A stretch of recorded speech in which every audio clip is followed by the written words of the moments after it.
Eh bien, bonjour à toutes et à tous. Aujourd'hui, on se retrouve sur Daisy et nous allons voir la cuisine. On commence avec la fabrication d'un feu de camp.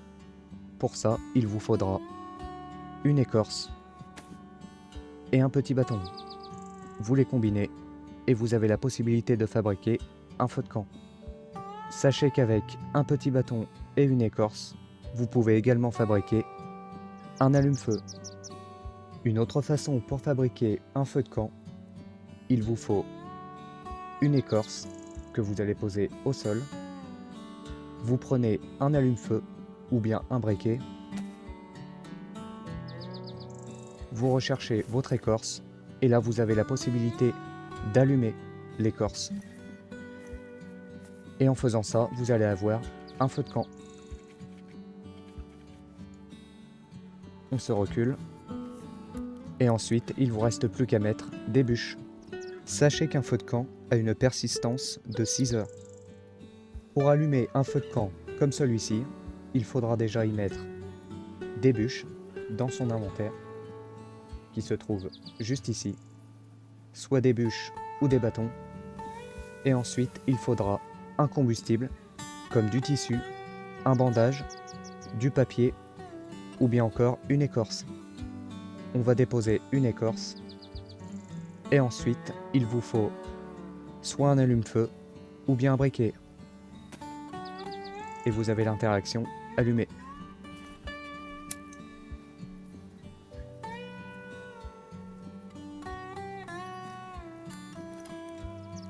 Attention, avant toute chose, gardez un œil aux alentours. Les autres joueurs peuvent apercevoir la fumée de votre feu de camp. Si vous souhaitez être caché des autres joueurs quand vous allumez un feu de camp, vous pouvez essayer de trouver ce genre de petit cabanon. Et vous allez pouvoir y mettre un feu de camp. Vous voyez qu'on ne voit pas la fumée traverser. Et vous serez caché des autres joueurs. C'est une bonne technique également pour allumer un feu quand il y a des intempéries, comme la pluie ou le vent. Vous vous mettez dans ce genre de cabanon et vous aurez moins de difficultés pour allumer votre feu.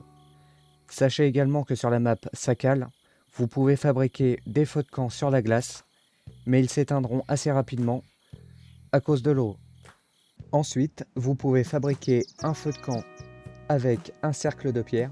Pour ça, il vous faudra avoir un feu de camp que vous avez fabriqué et il faudra lui mettre 8 pierres.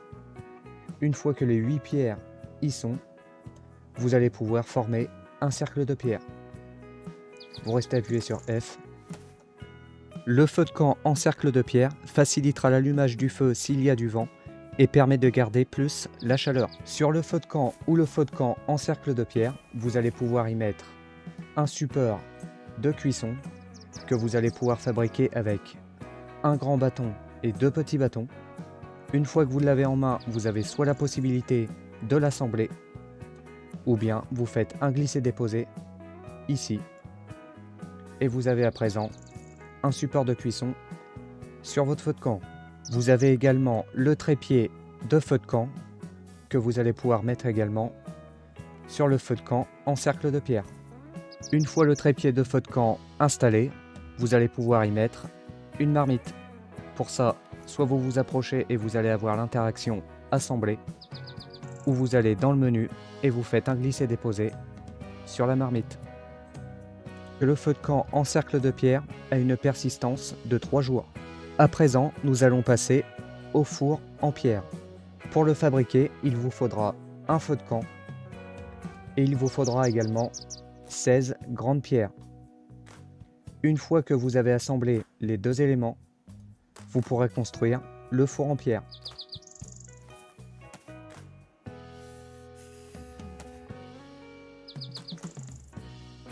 Le four en pierre a une persistance de 7 jours sans le drapeau.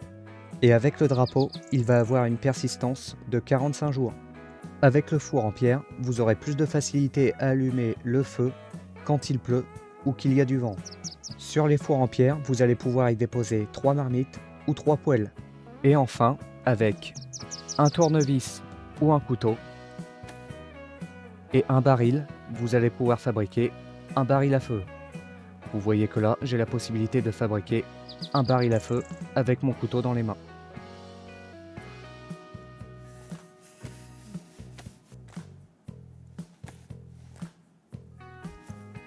Le baril à feu aura une persistance de 45 jours sans interaction. Pour utiliser le baril à feu, vous ouvrez le baril, vous y mettez une bûche et vous mettez un combustible. On va mettre une écorce et enfin, il ne vous reste plus qu'à l'allumer avec un briquet ou un allume-feu.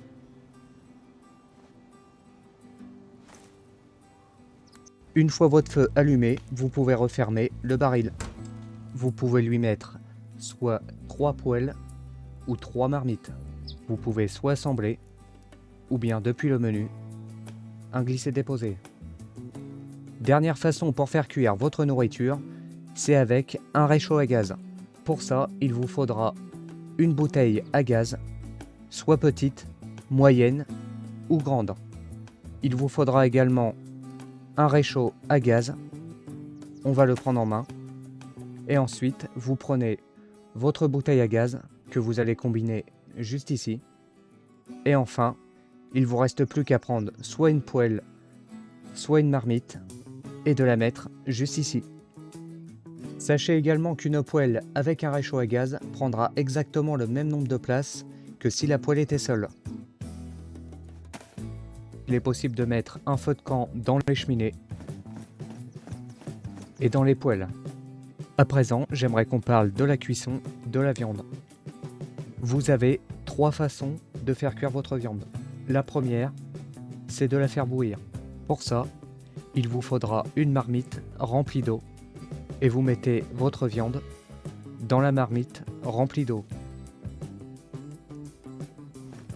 Et enfin, vous la posez sur le feu. La deuxième méthode, c'est la faire cuire, tout simplement. Il vous suffit de la mettre à cet emplacement et votre viande va cuire. Et enfin, la troisième méthode, c'est de la faire fumer. Et pour ça, il faudra la mettre dans l'emplacement fumé, juste ici. Vous pouvez également faire cuire votre viande avec de la graisse. Pour ça, il vous suffit de mettre la graisse soit dans une poêle ou dans une marmite, et vous mettez votre viande ou bien vos légumes dans la poêle. La cuisson avec la graisse, ça empêchera les aliments cuits de perdre une partie de leur quantité d'eau à cause de la cuisson, et ça va également donner 75% de valeur nutritionnelle en plus à votre nourriture. Sachez également que la graisse peut être réutilisée plusieurs fois. À présent, j'aimerais qu'on parle de la cuisson de la viande. Vous avez 3 types de cuisson, comme je vous l'ai dit tout à l'heure. Vous avez la viande cuite, la viande bouillie et la viande fumée. Vous pouvez également avoir de la viande cramée, que je vous déconseille de manger, car vous allez la vomir. Et enfin, vous avez de la viande crue, que vous pouvez manger, mais qui ne sera pas beaucoup nutritionnelle. Sachez également que la viande cramée, si vous la mangez, elle vous donnera de la déshydratation. Je vous déconseille de manger de la viande de loup ou d'ours qui pourront vous donner une maladie. Quelles sont les viandes les plus nutritionnelles dans Daisy? En premier, nous allons avoir le chevreuil et le renne, qui sont les meilleures viandes nutritionnelles, suivies de près par le steak de bœuf. Attention en revanche à la viande humaine, qui n'est pas comestible. Sachez également que la graisse humaine peut être utilisée lors de la cuisson de vos aliments sans donner la maladie du prion cérébral. J'aimerais vous parler de la péremption de vos aliments. Il faut savoir que vos aliments vont périmer plus vite dans votre inventaire ou dans vos mains que dans un coffre, par exemple. Je prends l'exemple de la viande crue. La viande crue dans votre inventaire, elle va périmer en 1 heure à 2 heures. Dans n'importe où ailleurs, comme dans un coffre, elle périmera en 4 heures à 6 heures. Pour de la viande bouillie, elle périmera dans vos mains de 15 à 20 heures, à l'heure que dans un coffre, elle périmera en 54 ou 72 heures.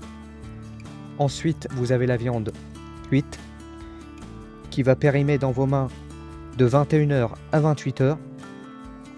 Et dans un coffre, ce sera de 72 à 96 heures.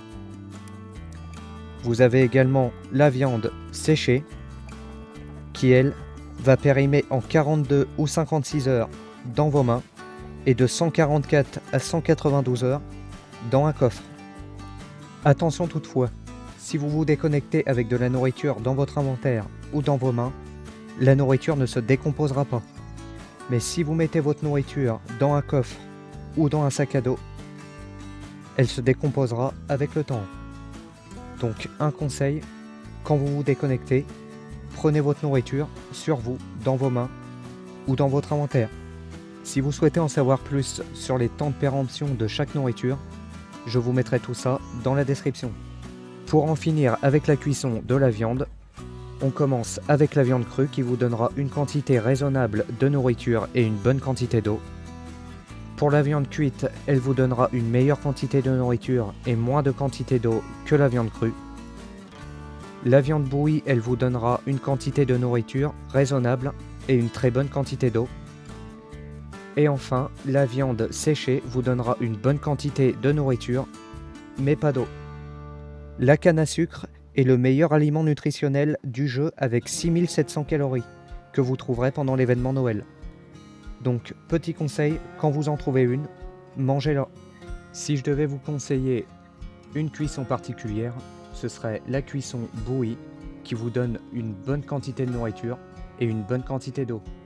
Si vous souhaitez conserver votre nourriture plus longtemps, je vous conseille toutefois de la faire fumer. Autre chose intéressante à savoir, avec le Zagorki, il faut savoir qu'il ne remplit pas l'estomac. Ce qui veut dire que quand vous avez le petit logo en bas à droite de l'estomac qui est trop rempli, vous pouvez quand même manger un Zagorki, ça ne vous fera pas vomir. Les céréales et le lait en poudre ne remplissent pas trop votre estomac et ont une bonne valeur nutritionnelle. Voilà les survivants, à présent vous en savez un peu plus sur la cuisson et la péremption de la nourriture. Si vous avez aimé, n'hésitez pas à mettre un j'aime, à vous abonner si ce n'est pas déjà fait. Si vous avez des questions, n'hésitez pas à les mettre dans les commentaires, j'essaierai d'y répondre. Et puis nous on se dit à la prochaine pour une prochaine vidéo. Allez, à la prochaine les survivants.